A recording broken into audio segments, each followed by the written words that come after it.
Hi, everyone. Hi, I'm Asher Torres. Oh. And I'm Winter Mendelsohn. I'm the founder and CEO of Posture Media. And I'm the co-founder of Posture Media.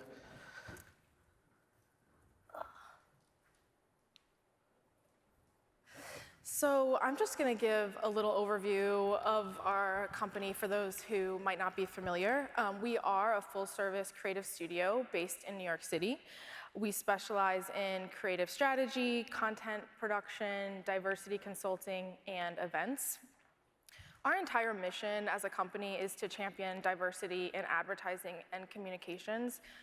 We do this by taking an intersectional approach, and we have a core team and continuously foster a very large roster of women, people of color, and LGBTQ talent. And just to give you an idea, we offer a full suite of services starting from ideation and strategy all the way through distribution. Our consulting services include going into companies and chatting with people one-on-one or offering presentations and workshops. We also sometimes do Zoom meetings and Skype meetings with people as well. And we work with all kinds of companies, from small and independent to other agencies and nonprofits and large brands as well.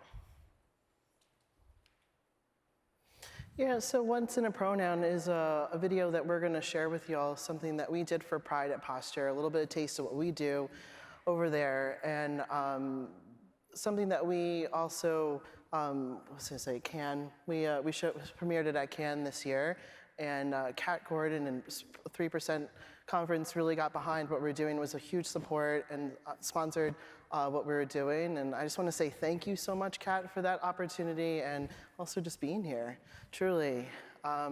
What this video is about 5 different non-binary people in their everyday life. And I hope there's a little bit of a take-home for everybody here that, yeah, and Winter will tell you a little bit more about that. Yeah, for people who might not be familiar with what non-binary is, non-binary means that it's someone that identifies outside of a binary gender system. And it's super simple. Someone who's non-binary might not identify as either male or female, and they might use gender-neutral pronouns such as they, them.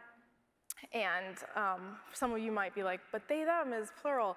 They, them can also be used in a singular context and has been actually for centuries. And we don't have a ton of time, but in really short summary, there's a really big difference between your gender identity and the sex that you were assigned at birth. So for non-binary people and transgender people, these things are super different, and there's a disconnect, and the way people navigate and present themselves to the world is a really unique individual experience. So now, yeah, we will show our, maybe, our short film.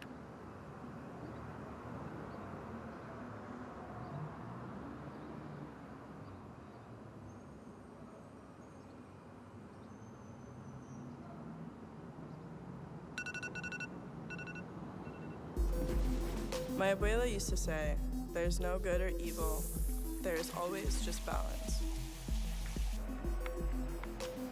I've had to walk through the world as a Black queer femme for a long time, so I've had to find that strength inside of myself when I can't find it around me. Sometimes it's hard to visualize what the future will look like and if it will be better. But if we don't try at all, nothing can change. If I had a choice, gender wouldn't be there. It's just what exists around other people. I don't always feel like a man, I don't always feel like a woman. It's fluid, it moves around. I spent most of my life trying to make the people around me feel comfortable, but they never gave me that same respect. A sign of respect is like for someone to just address you the way you want to be addressed. I realize I'm always thinking about how someone else feels, and I have to do what's best for me and live unapologetically. Every day that I choose to wake up and advocate for myself that is me, like being myself. I feel the most fearless when I am just, being me and totally disregarding all the rules that the world has set out for us unnecessarily. Hey, ladies. Let me know what I can get for you.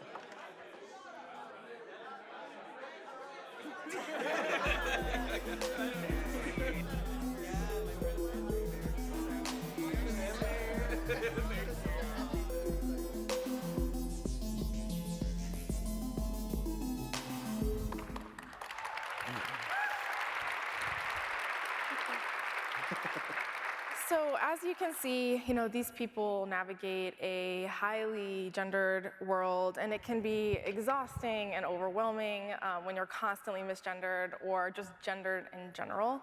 And as a lot of you know, being in the marketing industry, there's a growing amount of non-binary people or people who, don't embrace being on the gender binary, especially with Gen Z. So it is super important to really understand and wrap your heads around that this is where the future is headed. And it's all about creating an inclusive environment within your company and normalizing the fact that gender is not on a binary. So something we talk about, for example, and props to 3% for having the pronouns on the name tags, which is great, but also potentially including pronouns in your email signature as a company, which just really helps to put forth the notion that you cannot assume someone's pronoun or the way they show up in the world. Yeah.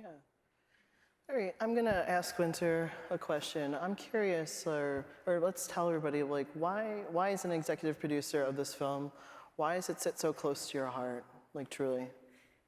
I really wanted to produce this film because I identify as non-binary. I use they, them pronouns. This is how I navigate the world, and I know so many people that live a similar life as me.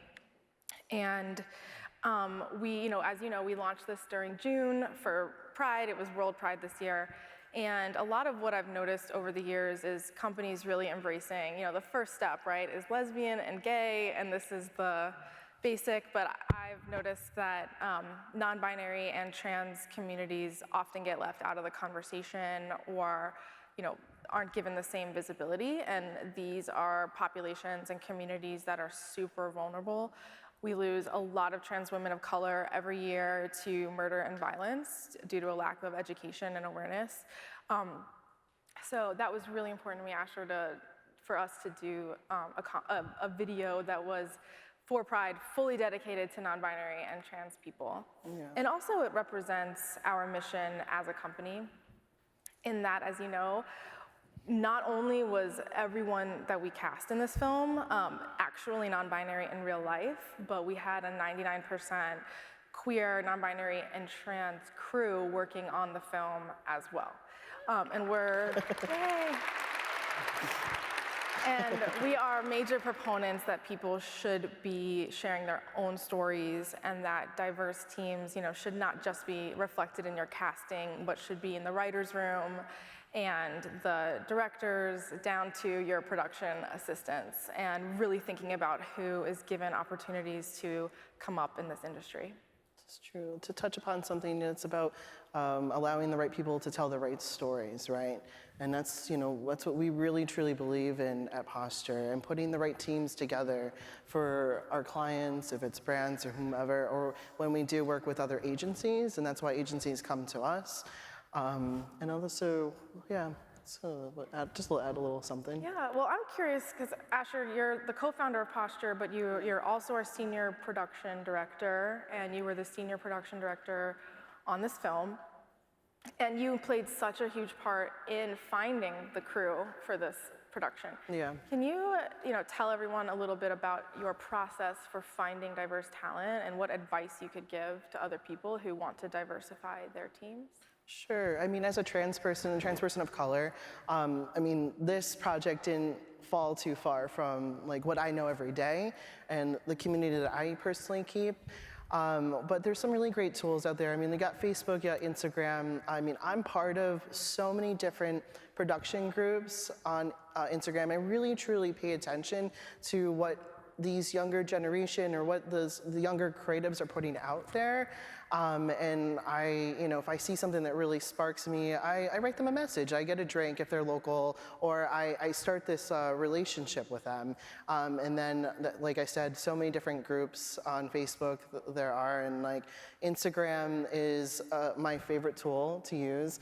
I constantly follow people and make notes and add people to our roster and so on. And through their networks, I continually find people to reach out to and build, a great community, creative community. And so those are some of the things that I do, and was really a big help to putting this production together.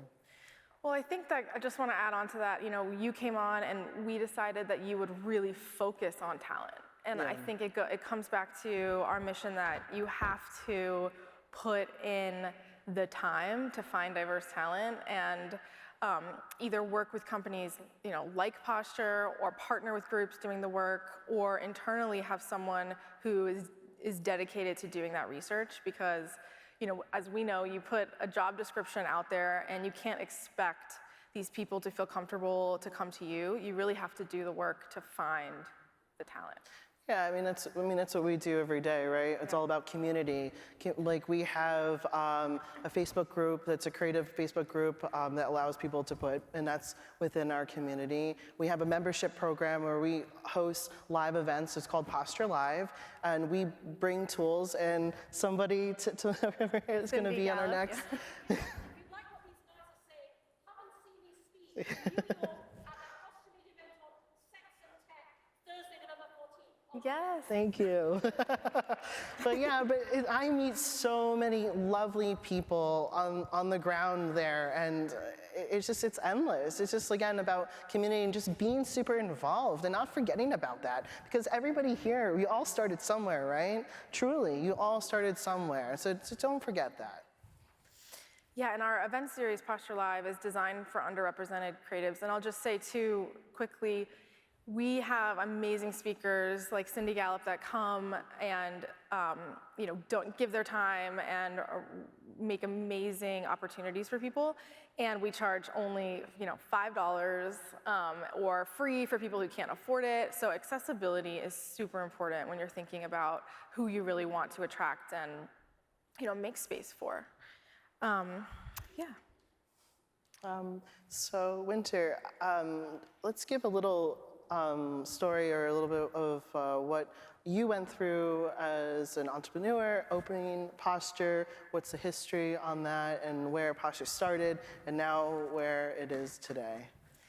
Yeah, well, it's a long journey, but Posture actually started as a publication. I launched it in 2013 to take an intersectional approach and feature underrepresented creatives and entrepreneurs. I saw a really big void in media. And it was surprising because these are the communities that are leading culture and trends. And I felt like there wasn't a platform that was really honoring them in a high quality, in-depth way. So that was the inspiration behind starting Posture Magazine. And we grew from an online magazine to an internationally distributed print publication. We have a podcast called Relevant, which features interviews with queer artists. And as you mentioned, we now have a membership program. And some years ago, we started to be approached by brands who were paying attention to what we were doing and really wanted to work with us, wanted us to make content for them, wanted us to consult with them. It was new for me, but it was super exciting because it was a way for us to, in some sense, kind of exit our echo chamber and really make an impact in a bigger way. And then on top of that, we went from featuring people and writing about their work, which is very amazing and, an awesome thing to do. But now we are able to create jobs and get money into these people's bank accounts, which is, our number one goal. And also, obviously, make opportunities and really help these people in their careers in advertising and marketing grow and have a safe space to do that. At every job I've ever had, there's always been an element of sexual harassment or microaggressions or someone, refusing to use my pronoun, refusing to learn. And ultimately, I wanted to start a company that was able to create a place, that I never had. Yeah, that's, I met Winter random at an event, and I already knew about posture. I've heard about it, except my background is I'm a photographer, and I just wanted to get involved. I was so blown away about this really young person just like coming in this industry with like a big punch. And I got involved with you, started photographing and I kept like asking you, do you need help? Do you want anything? And you're like, no, I got it. And then eventually, like, I just wore at you long enough, and then here I am, and I have had the opportunity to grow with you, and you've brought me on as a co-founder of Posture Media and so on. It's been a really great journey, and you've just together have made such an impact. Yeah. Well, something that I wanted to ask you, Asher, actually, Asher and I have never spoken about this publicly ever. So this is exciting for us. Is, as a transgender person of color with non-visible disabilities, I'd just like to hear a little bit about your experience in the industry. And, to start off, can you tell everyone a little bit about what your disabilities are? Yeah, so I have an array of disabilities. I'm severely dyslexic. I have a neurological disorder that speech is really hard for me. And I live in a world that's not designed for me, but I make it work. And that's one thing that I was really impressed with working with Winter, was the support that they decided to give me and be a leader to anybody that we work with. Because see, disabilities come in different shapes and sizes, as we say, right? And intelligence comes as different shapes and sizes.